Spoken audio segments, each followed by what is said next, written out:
It's the grandson of Right Thought. Welcome to the School of Marvelous Light this morning. Stretch. Yawn.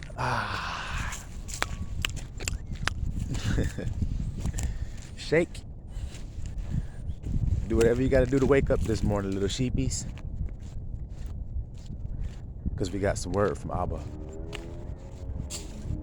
Our daily bread. Obviously, righteous judgment is something that Abba is requiring of his children right now. Remember, there was a time when Abba winked at our ignorance. Because we're talking about ignorance. Forgive them, for they know not what they do.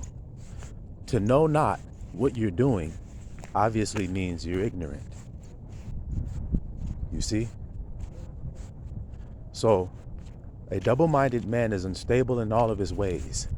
If you're doing something and you don't know what you're doing when you're doing it, then that's everything you do. That's all your ways. You understand what I'm saying? Everything you do, you think you're doing something right and it's wrong. You see that there? So Abba wants us all to understand righteous judgment.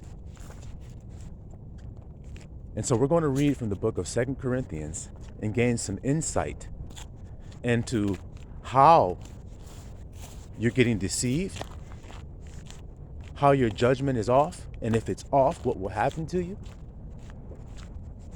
and what you need to be paying attention to. What's the most important thing when you're judging a circumstance, you see? 2 Corinthians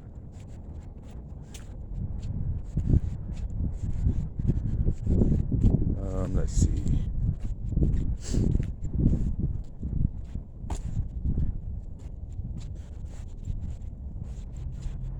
Sorry about that. 2 Corinthians chapter 11. All right.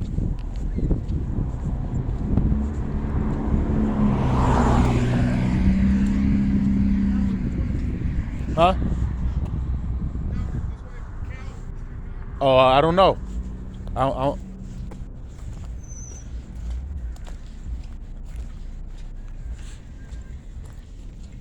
Sorry about that, y'all. Do ask about some street or something. I don't know.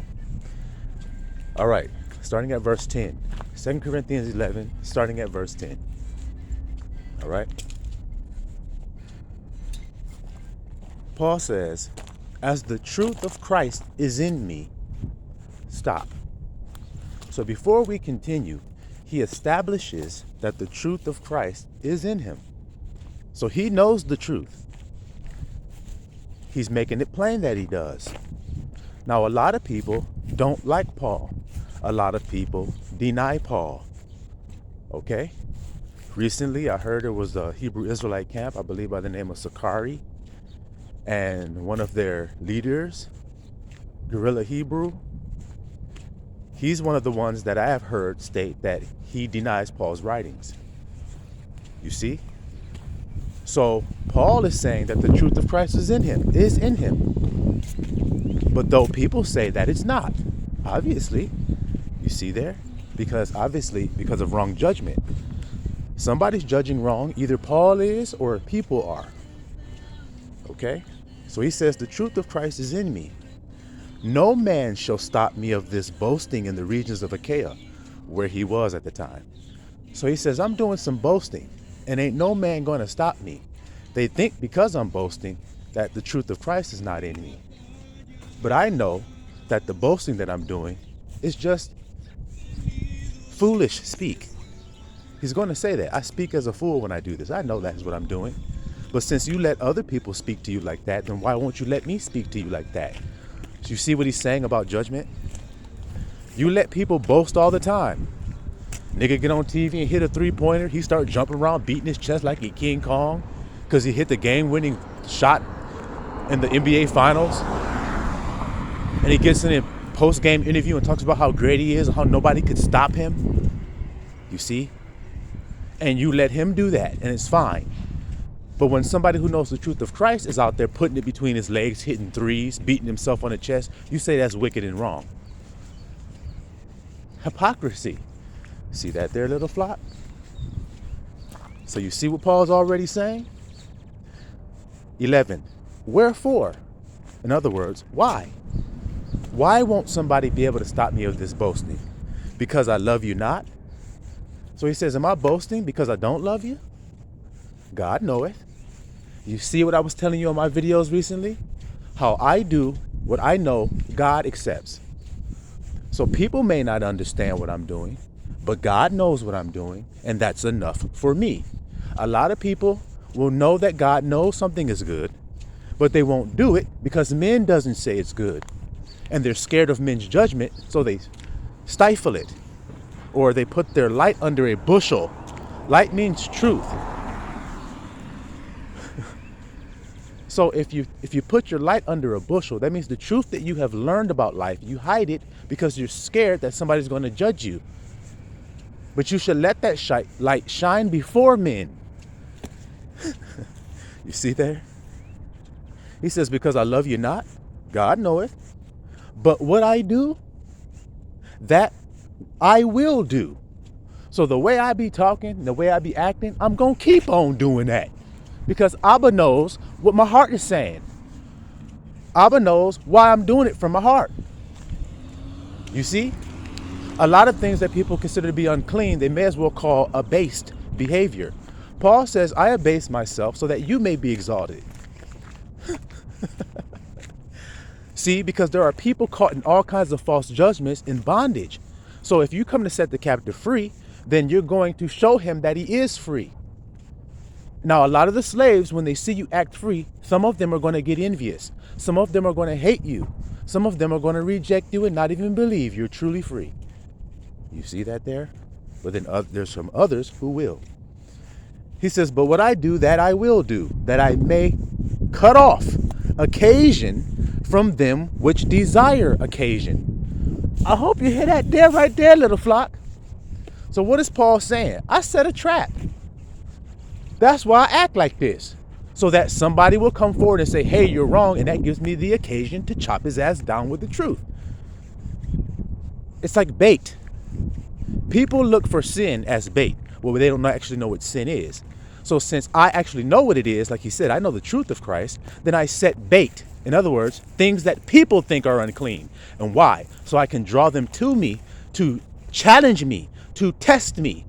That's boasting. Come on. See what I'm saying? But I do that so that I could smash them down in front of you, little flock, so that you could say, wait a minute. If that person who looks all clean on the outside and talks right just got smashed down by this man who looks dirty and talks all dirty, then obviously the truth of Christ was in him. God's hand was on him, even though it looked like it was on him. See? Because some people are looking for an occasion to come against you. So then give them one. Hey, you cussed! See, that's an occasion. All right, come on, step on up so we can talk about it. See if the truth of Christ's words isn't in me. Because if that's not in me, then it doesn't matter if I cussed or not or what I said. It doesn't even matter. But if it is in me, then it truly doesn't matter what I said, how I said it. Because at the end of the day, it's the truth of Christ. You see that today? All right. He says, that I may cut off occasion from them which desire occasion, that wherein they glory, they may be found as we. See? So in other words, he's going to say, how are you going to act fake and sit up there and talk about Michael Jordan was great and he was this and he was that and he's boasting and holding his rings up and talk about can't nobody stop me and I'm the best and I'm the best ever. And all these athletes that are like this, you praise them and you raise them up. But then one of your brothers rises up and acts the same way about the truth, and you say it's wrong for him to act that way. See? You see what he's saying here? He's saying, wherein they glory, they may be found as we. See? Doing the same thing we're doing. See what I'm trying to say? Just like I said, people will go to a comedy show, listen to somebody like Cat Williams say motherfucker, damn, bitch, hoe, and fuck a million times in his show. But after he's done, we'll say, Cat Williams is speaking the truth, man. That brother be telling some stuff, man. He telling the truth, man. Didn't Cat Williams just get on Shay Shay's podcast and say, it's a time for truth now? Everything's going to get exposed? time for truth. And a lot of people respect it. Millions of people respected Cat Williams for what he did. Though he's motherfucker, damn bitch, hoe, this and that, this and that, this and that. You see what I'm trying to explain to you? So you let him do it. You let him do it. So you're doing the same thing I'm doing. You see what I'm saying? For such are false apostles. Look at this here. So those people that come, hey, you're doing this. Hey, you're doing that. Hey, you're doing that. When did the apostles ever do that? That's all you got to ask. People that are saying they're apostles today, they go around pointing fingers at little gnats that everybody got flying around them. See? And they strain at a gnat. Well, that's how you know it's not a real apostle, because those were the people Christ was talking about that weren't following him. He says, y'all are straining at gnats. Y'all are nitpicking every little detail about a person. You know a gnat is very small. So you're nitpicking every little small detail about a person to say they're unclean. Meanwhile, you're unclean. You're a hypocrite. That's what Paul is saying here. Wherein their glory, they may be found as we. See, you're being a hypocrite, man. You're trying to act like you're somehow different than me. Why? Why? He says, for such are false apostles, deceitful workers. What did I always tell you is the thing Abba don't want in you.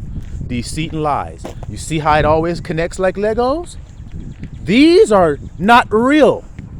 These people that are going around pointing fingers saying don't do this and don't do that are not real. Because when you read your Bible, the people that were walking around saying don't do this and don't do that were called Pharisees, weren't they? Now, were they Christ's friend or were they enemies of Christ? So then those people are the enemies of Christ. See what I'm trying to explain to you? Today they are. The same people that's pointing their fingers, telling you don't do this and don't do that, touch not, taste not, handle not, were Jews. Over-righteous, fearful people that stone people and kill them. Same thing today. Those are false apostles, deceitful workers, transforming themselves into the apostles of Christ. Transforming. So what does that mean, transforming themselves? They get in front of a mirror and dress up. Isn't that what it means? They cover up their intent for why they're even around the flock at all. That's what a wolf does when he puts that sheep's clothing on himself. So that he can infiltrate and hang out amongst without being noticed. That's transforming yourself into an apostle of Christ. You see? And he says, and no marvel, it's not really a surprise that they do that. Why? For Satan himself is transformed. That's past tense, guys. Satan himself is transformed into an angel of light.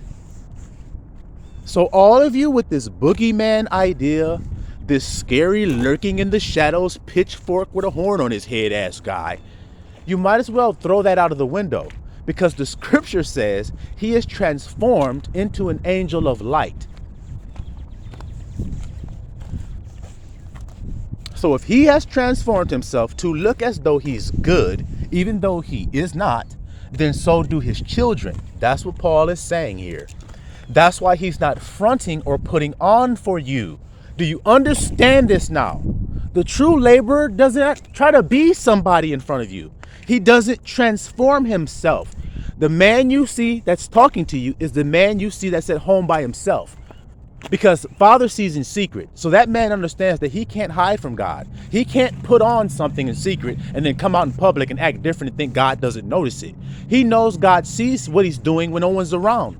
So he stays the same because the Father stays the same and changes not. So neither does he. But if you're transforming yourself, that means when you're in private and in secret, you're scheming, you're deceiving, you're coming up with all kind of plots. But then you paint yourself up to sound good, to sound like an angel of light. Now the problem is, y'all have a fucked up idea of what an angel of light looks and sounds like. You have a fanciful made up idea. You see that? And because you have a fanciful made up carnally minded idea, he can disguise himself and fool you.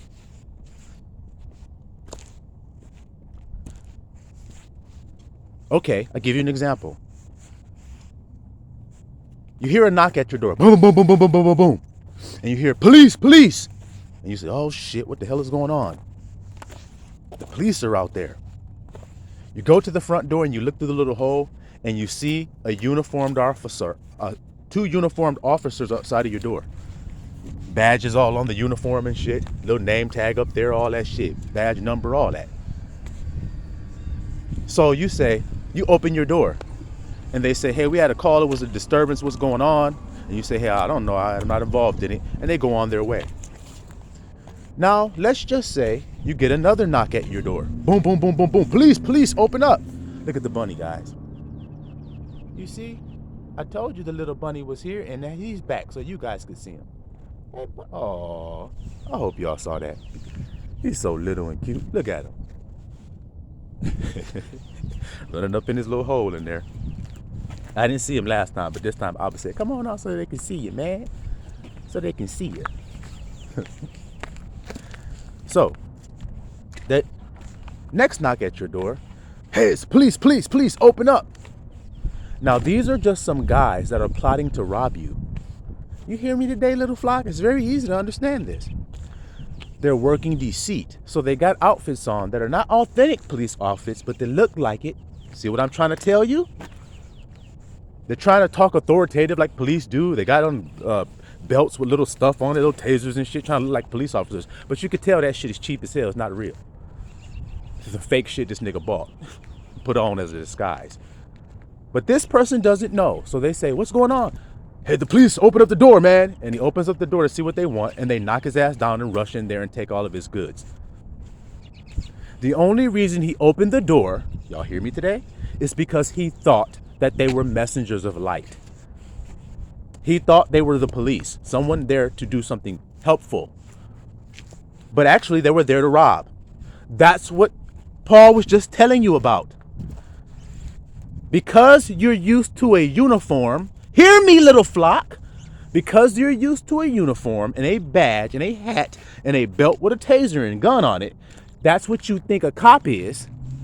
Then when you saw that, you thought he was and opened up your door. He did all that to deceive you because you judged him on outward appearance. Do you hear what I'm saying to you, little flock? That's the only way he can fool you. It's always been in the Bible. It's always been there. And it told you in past tense so that you can understand that it's already been done. He's already been transformed into an angel of light. So he appears what your mind thinks an angel of light would be like. That's what he puts on. And that's why the Pharisees elongated their robes. See? They increased the border of their garment. Why did they do those exact things? Why do you think? Because if a person thinks that this robe means holy, then I will enlarge it. If a person thinks this border on my garment means I'm holy, then I will enlarge it. So I'll give you an example of what I mean about the border. See my shirt here? When he says they increased the borders, he means this blue strip right here. This blue strip is the border of my garment. They increased that blue strip till it's about that damn thick. Instead of a little strip like mine, they put a big ass strip on there to make sure everybody sees that blue border. I want everybody to damn see that I'm holy from God when I walk in. But that blue border on your garment is just a piece of thread. It has nothing to do with your heart. That's the man that they hate, that guy. Because you increased your border, I'm already leery of you. Damn! The thing he did to try to deceive you is what got you leery. Because you know how to judge righteous judgment, like Father does. You see what I'm trying to explain to you? And that's what Paul is doing. He's abasing himself, making himself look dirty, in other words, so that you can be exalted. In other words, lifted up out of the pit that you're in. Scared to, you're like, when I get right, then I'll go to God. When I get clean, then I'll go to God. Well, that means I'm dirty. God is not dirty. Stop taking his name in vain. You see that there? He says, no marvel, for Satan himself is transformed into an angel of light.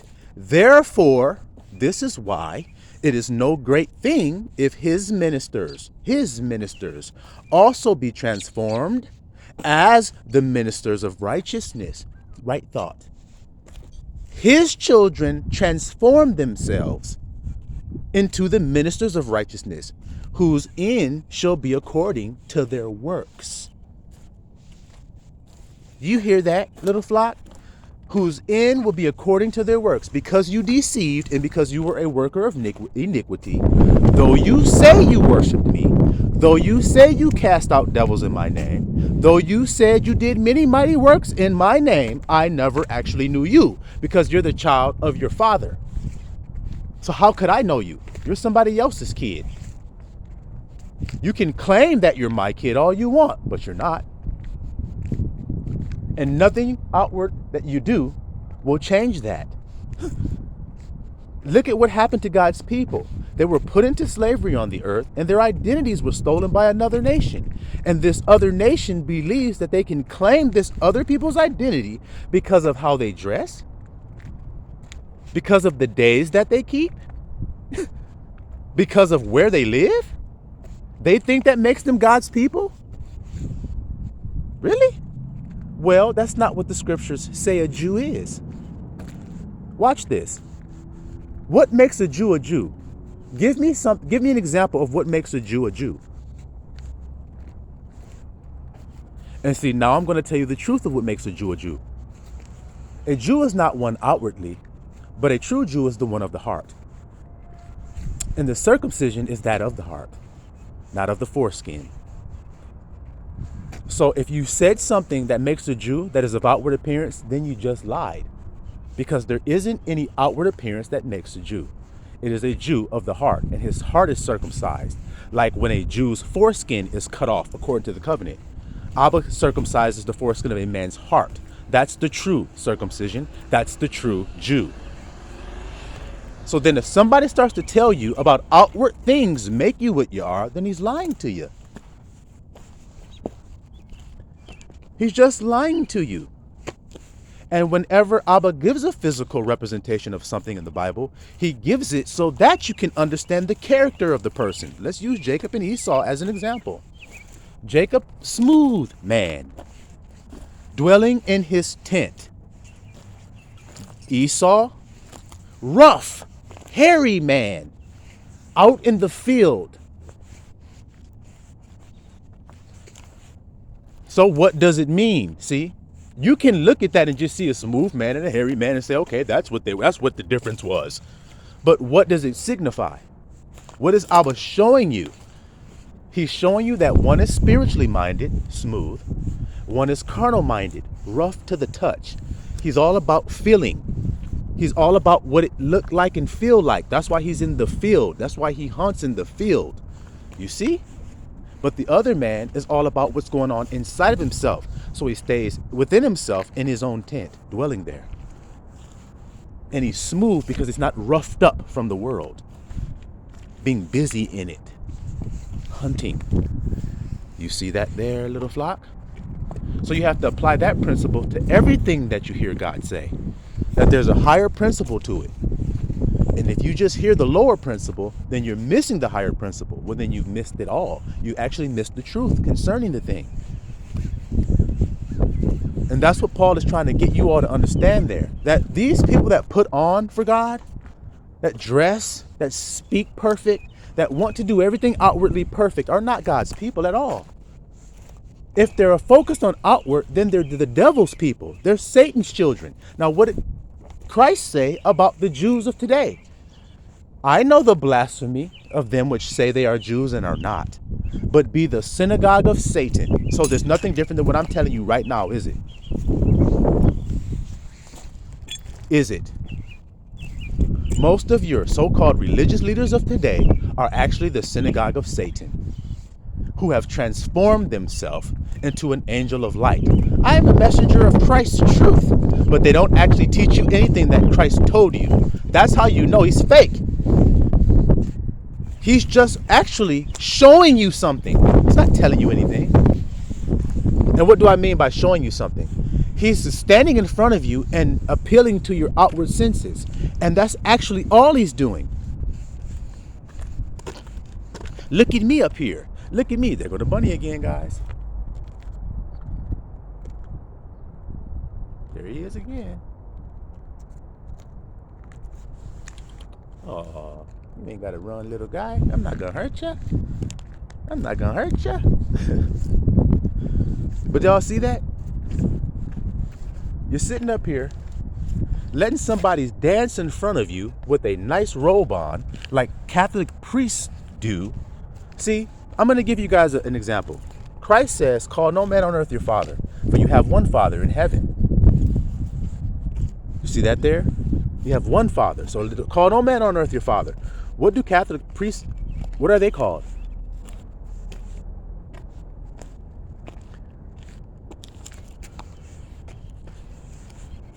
So do you understand how simple that is to understand? You're like, wait a minute, brother. You're not actually doing what Christ said. You're not. You're just not doing it. So that's why he's going to tell you to get away from him, you worker of iniquity.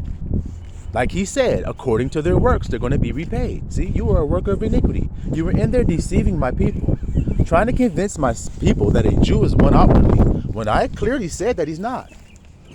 So why do you want to say that he is? Because they're rebellious. They're Satan's children. That's why it says that in Revelation. It's being revealed that the ones y'all been thinking are righteous and holy on the earth are not. And the ones you think are filthy are the righteous and the holy. Because they're set apart by how their heart works, not by how they dress, not by how they sound. Because if they were set apart by how they dress and sound, then God would have said, I judge outward appearance. But he said, I do not. Do not look at his outward appearance, but look upon his heart. That's simple, guys. It's not even nothing hard to try to figure out. It's just you've been so long under this deception of outward appearance being good. When it deceives. It deceives. That's what it does. There are many beautiful people that people think they're good strictly because they're beautiful. Because if that same person was ugly, nobody would give them the time of day. Nobody would want to hear what they had to say. But because they're outwardly beautiful, everybody wants to hear what they have to say. Everybody wants to clamor after them as if there's something to be sought after. People do it all the damn time. You get a car. Oh, it's beautiful on the outside, but the inside's all shitty. The engine ain't shit. So you got a car that just sits in the driveway. It's beautiful with your cover all over so the paint don't get messed up, but it don't run worth a damn. But this old man down the street got a 1954 Ford pickup truck that still runs like mint condition on the inside, but the outside is a little roughed up because it's old as hell.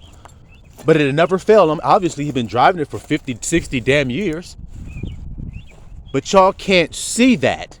So then the man with the busted up truck that runs mint has a car. The man who has a car that looks good on the outside but don't run doesn't actually have a car, does he? He just got something to look at. That's what people at church is doing. They ain't got no preacher. They just got something to look at. It ain't got no engine on the inside of it. It just looked pretty on the outside. So you like looking at it. And then when you're done looking at it, you cover it back up. And then on Sunday, you uncover it and look at it. And then you cover it back up all week. And then on Sunday, you uncover it and look at it. While I'm driving mine. But you say, his car's a piece of crap. I have a Ferrari at home. It doesn't run, you dumbass. It doesn't run. My shit is running. While I'm driving past you looking at your dumbass, you're blazing me because my truck is old. But it will never fail me. Because you don't know how to judge right. So Paul proves that you don't know how to judge right by provoking you. You see? Because he knows that by that act that he does, that only the over-righteous wicked ones will step forward and say, you're wicked for doing that. That's why he does it. I'll give you an example. Christ said something, and then when he was done saying the something that he said, his disciples came to him and said, Master, do you not know that the Jews were offended? And what did Christ say? Oh, well. Well. So do you see? He said something that only offended a certain type of people. How come his disciples weren't offended?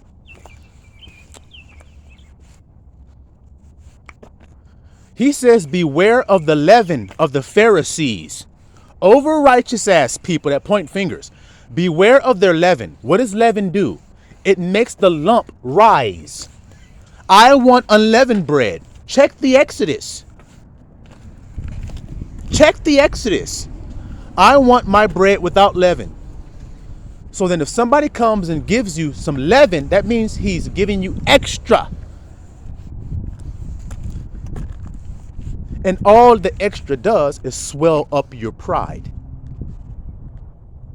Ain't that right, bunny, bunny, bunny? Ain't that right, little bunny, bunny, bunny? I know y'all probably tired of me showing this little bunny, huh? Ain't that right, little bunny, bunny, bunny? It just swells up your pride and makes your ego inflate. That's what leaven is. Things that make other people say, man, you sure are holy. How can I get some of that? Well, you need to eat like this, man. And you need to pray this many times a day. You need to wash up in this kind of water and twirl around and jiggle all about and everything. And then step to the left one time and then do your hip like this one time. And then dip and dip and dip one time. And then God gonna accept you. Well, how come the Bible says here they do all they do to be seen of men? What are they doing to be seen of men? What do men want to see? As soon as you learn what men want to see, then you know. See? Then you know what that man is going to do.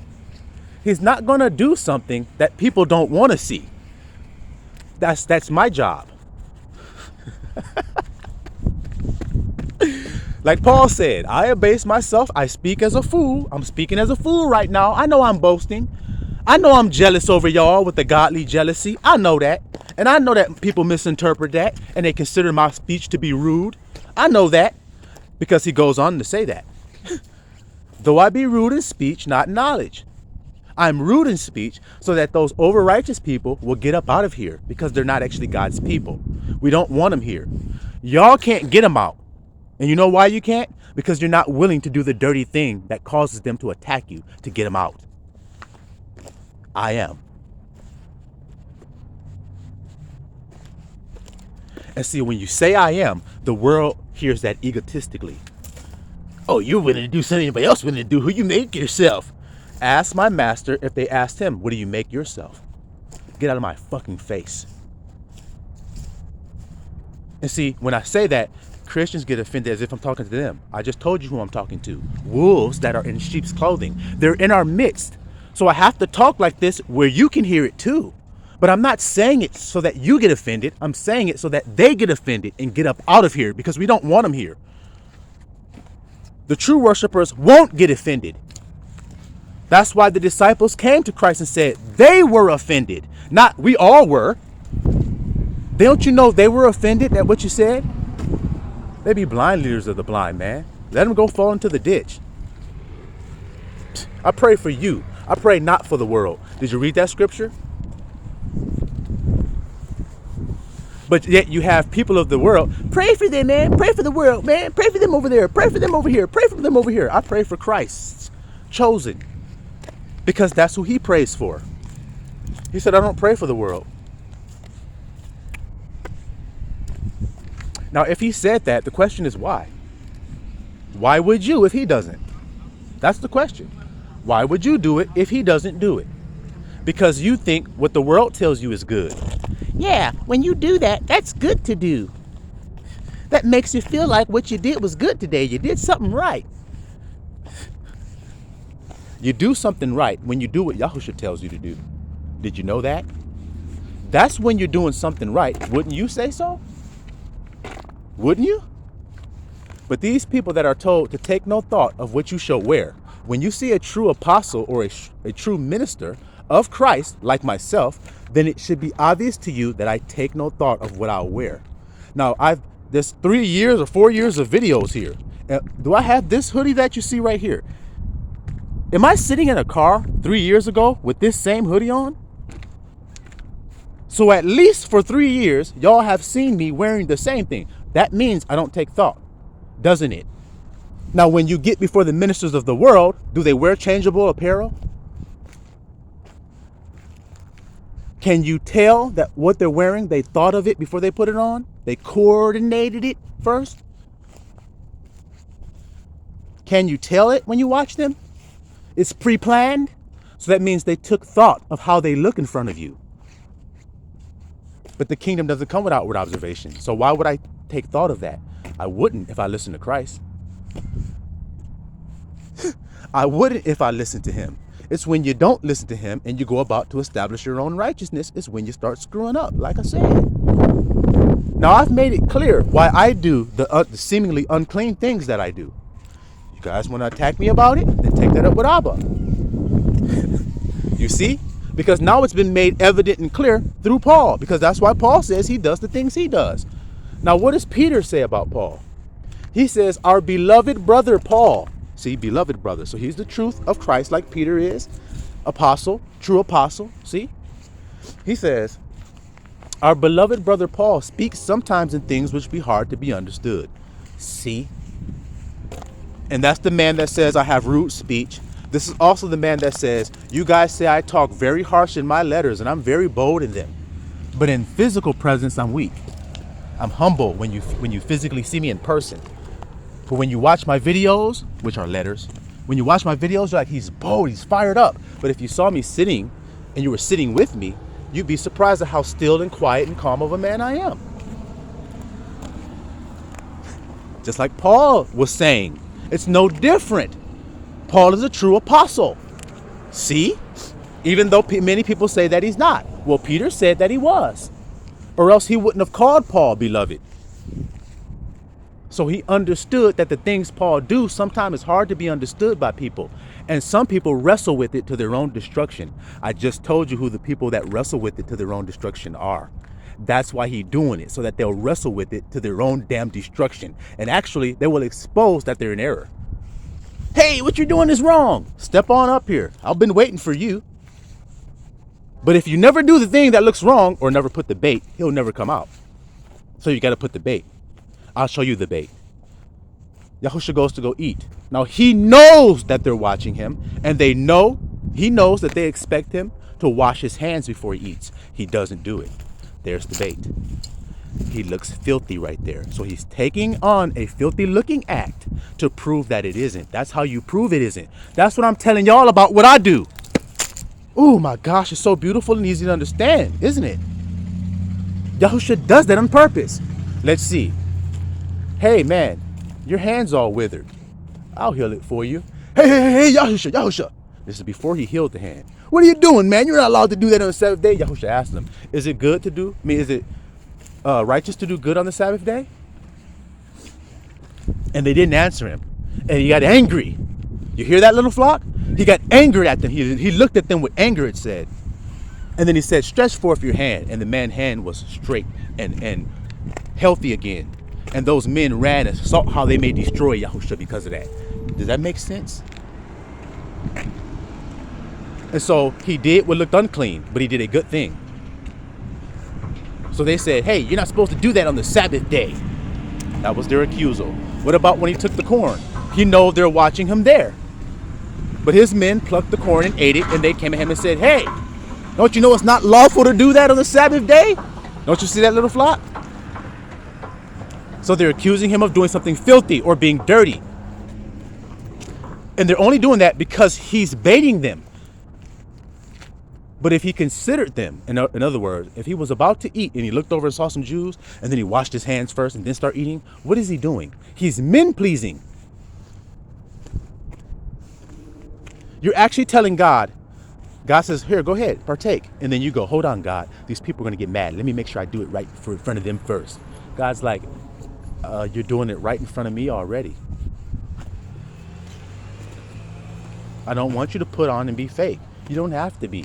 Children don't. Will you be a child again? They don't care when they eat and they got food all over their face, but adults sit there with a embroidered napkin with a rose embroidered on it when they're eating steak at Ruth Chris and dab the corners of their mouth like this when they eat. Children don't do that shit. But it's because you want men to see you dab the corners of your mouth and then say what? He has class. It's so simple, and nobody can deny this. They try to, but they can't. That's why they do all they do.